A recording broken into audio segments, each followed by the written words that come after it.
I'm good. All on the I verge of collapse, but Yeah, I I was can about to keep say myself going for like an hour. a little sleep deprived there. But Yeah. let's talk about first of all, I was forced to watch the OPL finals because this man told me that we were gonna do an April Fool's episode about the Hey, OPL, I forced my boyfriend to watch them, so and then that's he can't even come and do the April 1st episode. But basically TLDR, dire wolves taketh, then giveth, then taketh, then giveth again, giveth a couple more times before finally taking it and yeah. giving and taking again. It was that entire match was just all over the place, but fun times. It was actually pretty interesting to watch. Would have been a good series if I knew Yeah. if I didn't know that it was just consistent misplaying and not consistent outplaying. Yeah. But Is anyways, that let's wait. What are you gonna is say? that like is that like the first team that was confirmed for Worlds? that was confirmed for MSI? Oh yeah, MSI not Worlds. Yeah, OPL always finishes first, I think. No, there's another region that finished before OPL did. Let me find out. Hold Uh, on. mm, That's not what I'm looking for. Not it. TCL finished, but they finished on April 1st. Yeah, there's only 3 teams. Oh, it was Gambit. That's what it was. LCL. They finished on April 1st as Oh. well. GPL, OPL, and LCL all finished. That's gonna be Ascension Gaming. No one's even Yeah. know. I've never even heard of that. It was basically the same day anyway. Yeah. Dire Yeah. Wolves, who always represent the OPL, and Gambit Esports, who always represent the LCL. Yeah. Well, it's more of Diamond Prox always represents the LCL. But, anyways, let's talk about the region that really matters, and that's going to be the LCK. The other day, we witnessed an interesting matchup between SK Telecom and Samsung Galaxy, or KSV. My apologies, I still call them Samsung Galaxy to this day. But nonetheless, KSV, I thought that their emotions would help them win the game, and I was completely incorrect. Their emotions helped them lose the game. Yeah. Uh, 2-1, which honestly shouldn't have happened. SKT should have won game 2, but then Skarner just walked up and smited Baron. What did Yeah. you learn about KSV from that game, Deacon? Uh, what I learned that apparently it's really easy Hmm. to smite Baron away from SKT. That's what I learned. Um, but yeah, the whole matchup felt really odd because it felt like KSV could never really get a real grip on laning, and like that's sort of where they fell away, and then um uh SKT like Blank has really stepped up with his ganking game. So Hmm. like the combination of KSV's sort of weak laning and Blank actually making a presence sort of like screwed them a bit.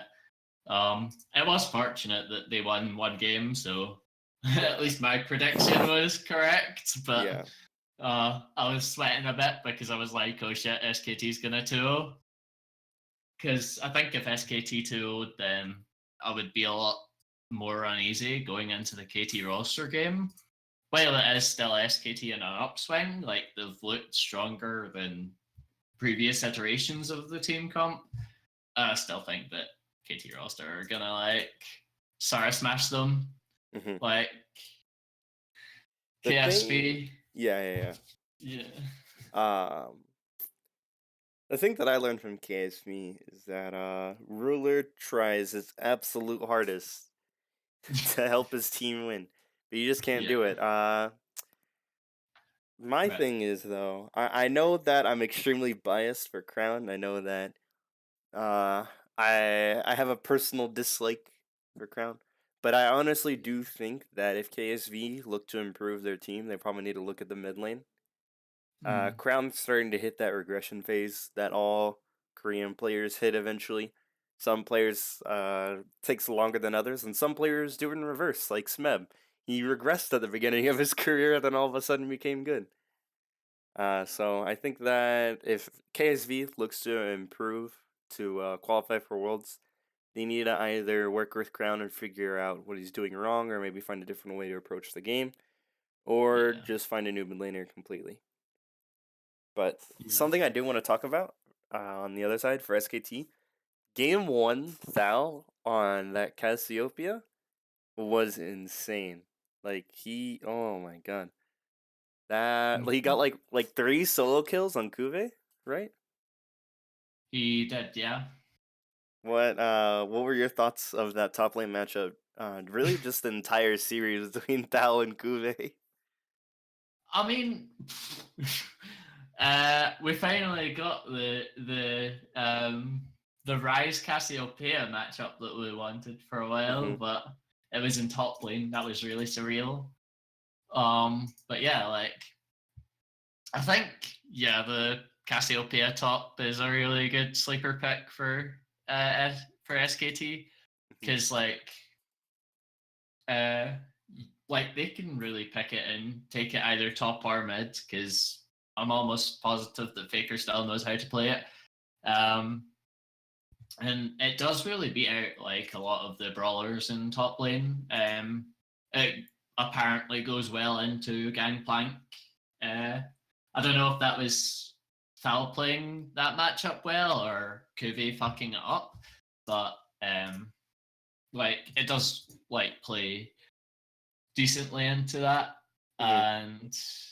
and um, I feel like Thal has sort of improved as far as like his solo performance. Like he doesn't seem to give away as much like he um, as he used to, and he's getting a lot more advantages now. Like he is essentially like possibly on just below Smeb like level as far as top lane goes. Mhm. What about you? Um Sorry, I spaced out there. I was reading something. Uh as far as like top lane talent goes for Thal, I wouldn't say he's on Smeb level. I feel like it's a bit of a stretch. He's really good in the top lane. I'd say he's on like Kin level. Definitely. Yeah, I'd say like tier list for top lane. First of all, of course, you have Khan, yeah, without a doubt. No one, and really, just player wise, Khan's the best player in the world right now. Second, you would have Smeb, who I would yeah, say is the second best player in the world right now. yeah, And then third of all, you would have, I would say that's a tie between Kin and Thal, which sounds weird. Which would sound weird if you watched like Thal in his LCK debut, like doing absolutely nothing. But there is a reason that he was completely blitzing the EU solo queue ladder and like got rank one yeah, and held rank one out of nowhere. yeah. Which is that his laning phase is extremely dominant and Like, has just effortlessly solo killing players left and right, and it's amazing. yeah. His solo lane trundle is also really good Oh though. yeah. Like, I know that's his namesake, and like, if you're gonna name yourself after a champion in BO1 check, then like you expect to look impressive on it. Hmm. Like, but it was a lot stronger than I expected it to be. Like thinking back on the matchups, like where he played it against the tanks and top lane, and just he like really just massacres those matchups like Yeah. against like Cho'Gath and stuff. Speaking of Trundle, blank on Trundle. Game one, not so much. Game two, kinda still game two, and game three, I wasn't. It No, it was was ambition ambition on on Trundle. I Trundle. wasn't blank on Yeah, Trundle. But game two and game one, blank on Trundle is pretty good. I didn't expect yeah, them to pick Trundle jungle. That's a really interesting pick. I think that's a big thing. That's part of their win. yeah, Is the picks, these picks out of nowhere. Like the first picking the Kesa and doing ridiculous damage with that game one. The yeah, Trundle jungle picks in game one, game two. Which by the way, I want to talk about that really quickly. Kesa game one. dished out tons of damage, and then she was banned every other match or every other game. Do you think that's gonna be a first pick, first ban priority for the rest of the LCK? I'm not entirely sure if it'll be a first pick, first ban, but like I expect like her to have a lot of priority. She seems to really pack a punch, especially if like she's in the hand of an AD carry like Bang. Um, I'm not sure whether it was Kesa being really strong or just like Bang on top form, just murdering people because like he has been doing that for the past 3-4 weeks now. So it might be a combination of those two things. Yeah. Also with Bang, I like how game one he picked the Kesa. Until they started banning out Kesa, and he was like, "All right, I'll just pick the second best ADC that I can pick, which is Ezreal." And I got to see Bang hyper carry on Ezreal, which I haven't Yeah, seen since I can't remember if it was 2016 or 2015. It was against Rock's Coup Tigers, and he yeah, got like back-to-back quadra kills at the end of the game, and it was fucking insane. yeah, But yeah, good to see Bang carry. Good to see Thal dominate the top lane. KSV either need to replace Crown or learn how to do the SKT play without having a good top laner strategy. yeah, But yeah, SKT looked good. KSV needs to improve. yeah. Yeah, Um, and it's like not even like that they're bad. It's just that if they want to make worlds, they have to be the best. yeah, like I think with SKT, like getting better competitiveness in the region is gonna go up in summer. Oh yeah, Um, I'm not sure if they'll be completely competitive in this playoffs, but them looking better is really worrying for like the telecom war. Whenever SKT is on a playoffs buff that's and I just thought about that. telecom, yeah, Tonight is the telecom war against yeah, KT and SKT. I would say the best rivalry in esports, period. yeah, Any esport at all. The SKT versus KT in League of Legends goes back way back. 2013, Faker yeah, solo killing Rio Zed versus Zed. Uh, yeah. 2014, KT got a chance to beat up SKT. 2015, fucking SKT coming back and slapping around KT, and then 2016 KT knocking SKT out of the playoffs, almost cost them the world championship. Yep. Uh, Overall exciting. Yeah, But and even like um even before League of Legends, the SKT KT oh rivalry yeah, like and sort of formed StarCraft. around Yeah, StarCraft, Grid War and StarCraft 2. And that's like so it's got a lot of prestige there and yeah. it is really exciting whenever these two teams like match up, especially in a best of 5 setting. It's funny because I wouldn't. It matters because outside of esports, like SKT and KT are rival Yeah. providers. But I wouldn't Yeah, even think twice about switching to fucking SKT. To SK Telecom. My KT is my provider, hands down. But yeah. uh, let's talk about that matchup. What I'm most excited to see now that Bang is back in form, the the Bang Wolf versus Mata Deft. That's gonna be quite the matchup. Who do you think is gonna really thrive in that bot lane, laning phase wise? I think Bang's a bit too much of a force to be ignored at the moment. Hmm. Um, uh, I think he's basically at the point where he can take on most, if not any, AD carry uh, in the playoffs. So, like, I think that bomb lane specifically is probably going to be better. Um, So I wouldn't be surprised if they come out of lane with a gold lead as far as CS is concerned, or even maybe pull off a couple like like cheeky kills. I don't know whether like it really depends on whether Deft decides to play smart or go full gung ho, because that's when Smeb Deft. That's when he usually feeds, for lack of a better term. Yeah. Uh, for me, I expect Deft and Mata to absolutely dominate this lane. Without a doubt, still, I would say I would say like second best bottom lane duo in the world. First, of course, well, actually, no, I'm gonna say tied for second. Of course, you have Kramer and Tucson, who are really coming out. What was the fucking name that I gave him? It was what was it? The Lethal Weapon bot lane. That's what it was. That's what I Yes. gave the Kramer Tucson. But Mata Rush, or sorry, Mata Deft. I don't know why I said Rush. Mata Deft, Deft always considered one of the best ADCs, and Mata considered one of the best supports. Yeah.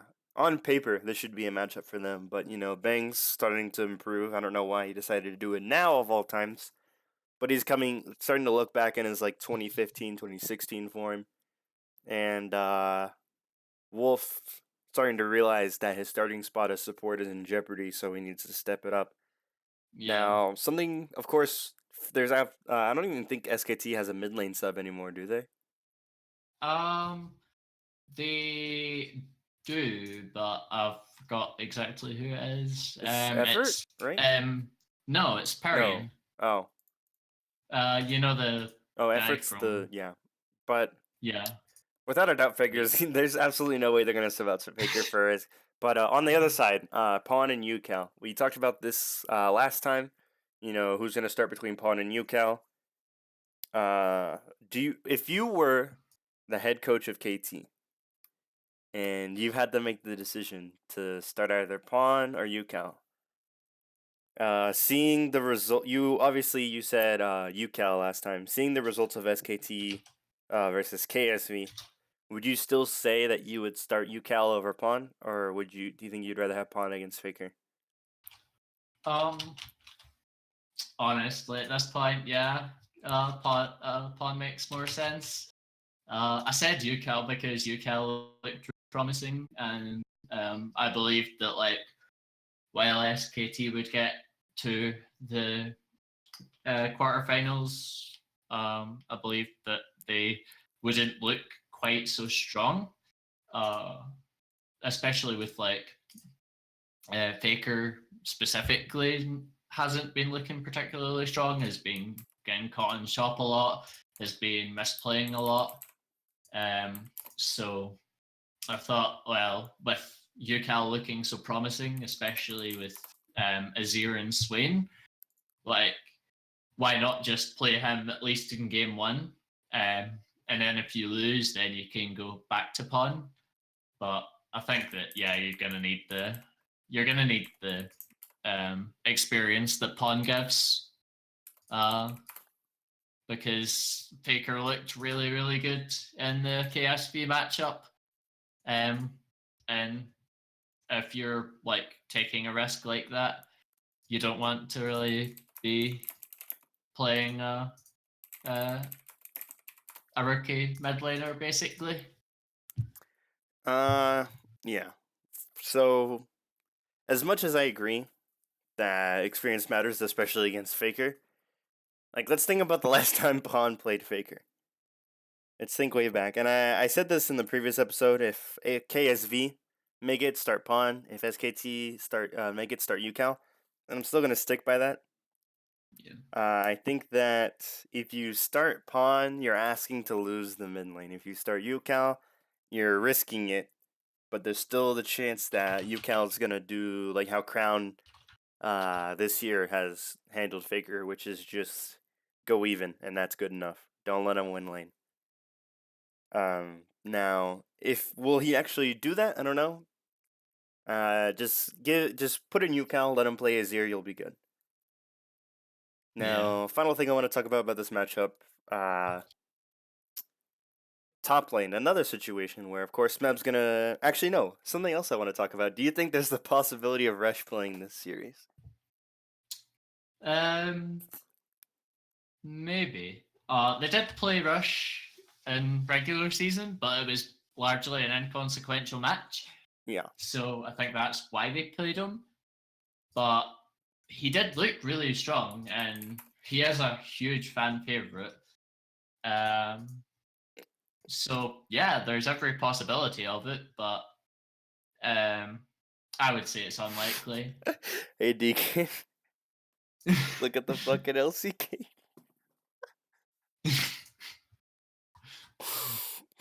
I can't believe this. What have I done? They gave you purple name, but not me. What is this? I want purple name. Guardian told me that you need to transfer him 1 million. Yeah, he told me I need to give him fucking I talked him down to 101.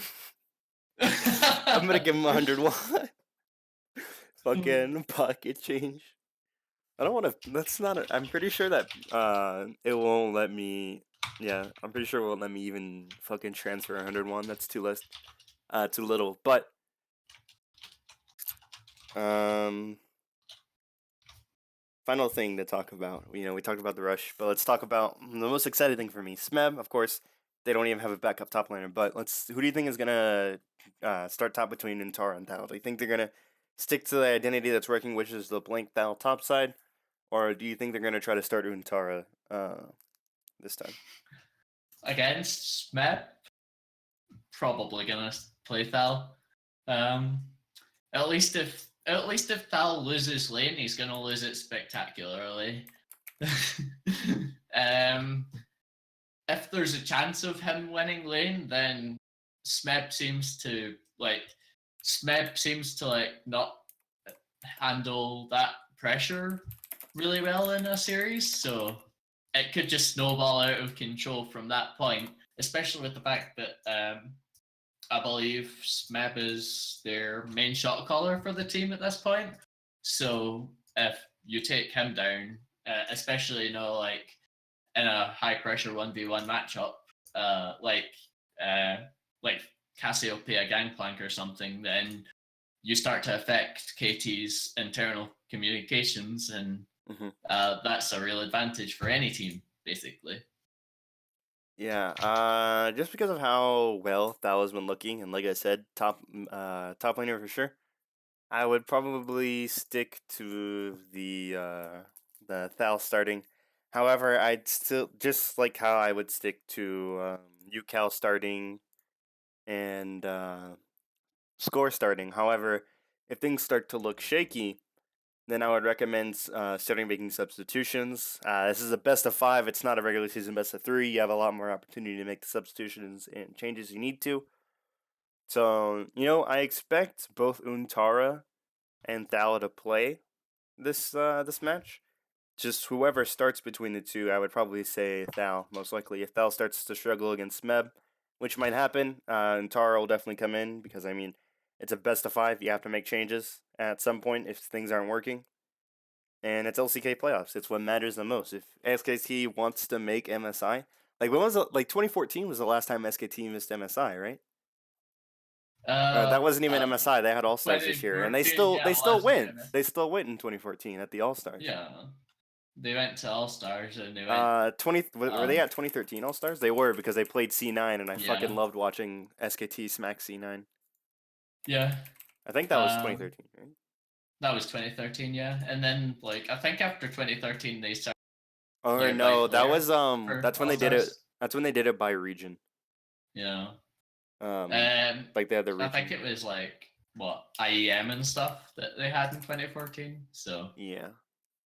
That's why they got rid of that. That's how they got rid of IEM. They basically made MSI. Yeah, that's how they got rid of the fucking Intel competition. Yeah. But yeah, I don't believe. Yeah, so SKT's never missed a mid-season tournament. I just thought about that. Yeah, so there's something to look forward to. If SKT don't win this split, this will be the first time that they'll miss a mid-season tournament. if SKT don't win this split, this will be one of the first times where they've